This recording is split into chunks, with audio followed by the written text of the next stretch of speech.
अनि छिमेकीले पनि के गऱ्यो मलाई मार्छ बुढीले के भन्नु होला म यो दागको बारेमा चाहिँ क्यों तपाईँ त आज त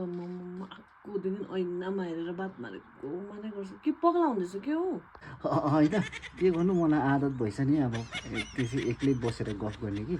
त्यो भएर अनि आज तपाईँ पार्टीमा गएको थिएन आज कस्तो भयो तपाईँको गेट टुगेदर एकदमै राम्रो थियो हाम्रो गेट टुगेदर कि मजा आयो अरे अन्त तपाईँ घाँटी चाहिँ के भयो ए होइन त्यो